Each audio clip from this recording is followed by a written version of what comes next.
January, May, and September. So underneath where it says customer draw, just write January, May, and September, okay? Because then you'll know when we do the draw. Because they'll probably ask you. So under customer draw, okay, January, May, and September on the left-hand side there, on page 3. Okay, January, May, September. Because that's when we'll do, the next one's going to be in January. So when they see a demo from you, you fill a little coupon, we give you a coupon, they fill it in, goes in a bucket at our office, we draw a name. No mailing list, it's just a chance to win $1,000 cash. We call it a shopping spree because it's more fun. Okay, but it's a check for $1,000 just for listening. Okay, so we get them in a draw, then we tell about our goal, and we say, now that you're in a contest, let me tell you what I'm excited about. So everybody's in the fast start, so you'll read what's in the brackets. It says, since I'm new, I have the opportunity to win the rest of my sample kit for free. Some of you, if you're in school right now, then you're in the scholarship race. If you're not, you're in the race for charity. So what you need to do is cross out the one that you're not in. Okay? So right beside where it says personal goal, fast start, cross out the scholarship or the race for charity, whichever one doesn't apply to you, because you're not going to need to bring up both. You'll have a brochure we're going to put right into your book, which you guys might have saw those when you were here for the interview, but you'll have a brochure we put in there. It talks about what your contest is. And then we tell them that our company also donates money on an annual basis to the Children's Wish Foundation. Okay? So then we say, what I'm here to show you is cut out before I show you the product. Let me tell you about the company. Okay?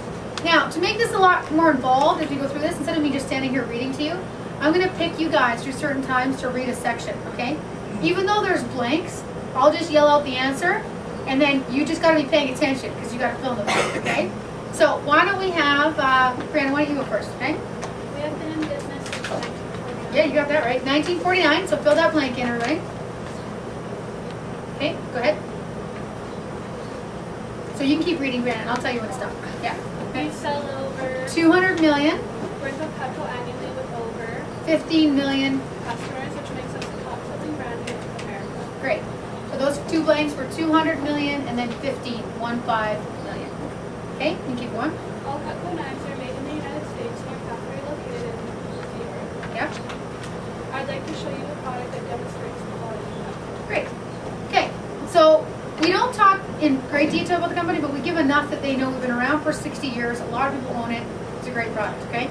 And it's called Olean, just in case you're wondering. How do I say that?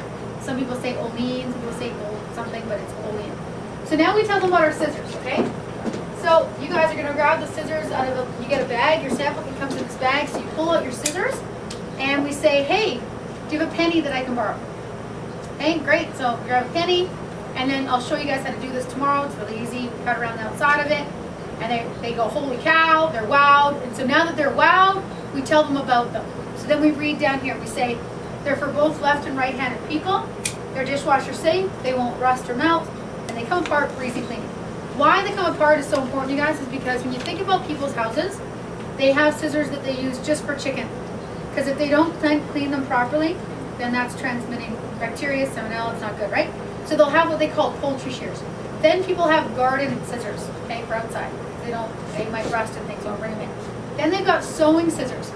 Have you ever heard anyone say, don't cut paper with my sewing scissors because you'll dull them? Okay, there you go, okay, sewing scissors.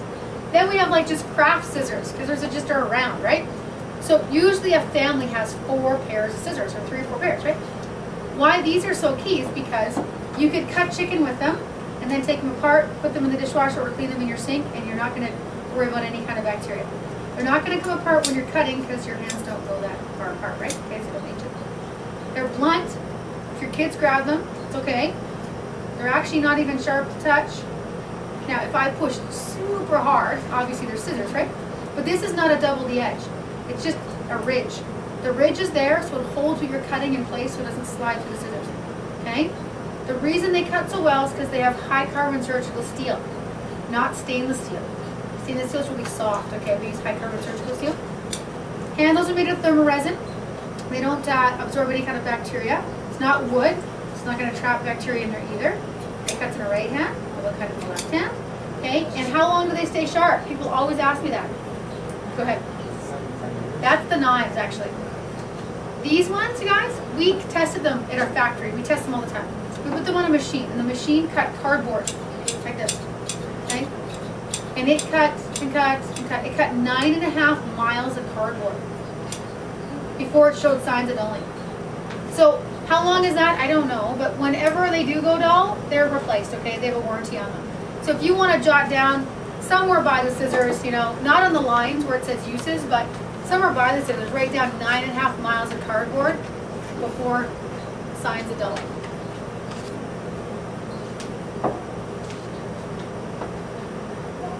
Now, then we list what we could use the scissors for. And that's what those 2 blanks are for. Okay, so we can write a bunch of things in here. Here's an example. We write down paper, okay, because it's not going to dull them when you cut paper. Plastic, okay, so paper, plastic, cardboard. There's getting into cartons, right? Juice cartons and stuff. Fabric. Okay, thin metal. Okay, so fabric, then thin metal. Denim. Okay, usually jeans are hard to cut into shorts, and these are easy with those. Plants. Okay, plants. And another one is food, like chicken. Okay, food like chicken. Food like chicken. Now, I could give you multiple other examples, but that's a good range, like people using scissors and everything, right? I mean, think about it. If somebody spent, 15 or 20 bucks on a pair of scissors, say they spent 20 bucks, and every 5 years they bought a new one, and they had 4 pairs of scissors in their house. They're spending 80 bucks every 5 years, right? 60 or 80 bucks. So in 40 years, they've spent 400 bucks, right? Like that's, on scissors, right? If they could get 1 pair that they could use in their garden, they could use in their kitchen, they could use on their food, they could use on crafts, they could use everything. People absolutely love these scissors. They think they're amazing, which they are, okay? Then we demonstrate the vegetable peeler.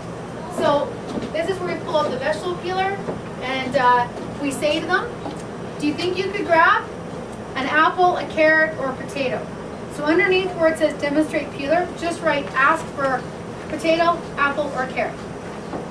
Okay, ask for potato, apple, or a carrot.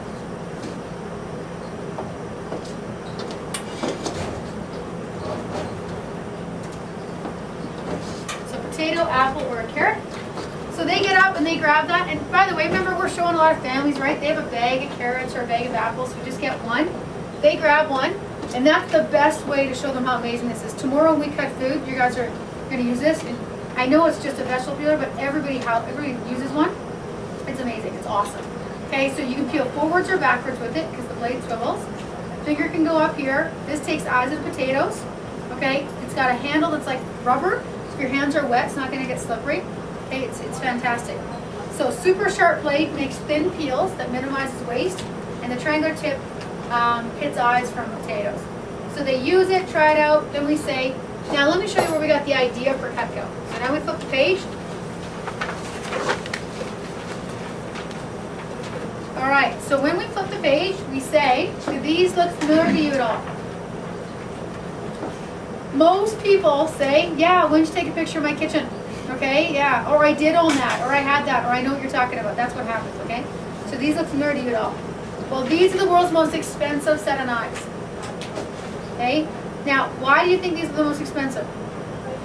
Because you have to buy them over and over and over, okay? It's not because they're expensive to buy initially, because you have to buy them over and over and over.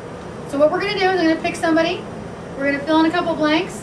A couple sections I'll just read because there's a lot of blanks, okay? And then we'll review them and I'll show you why these ones are the way they are. So how about we'll just go down.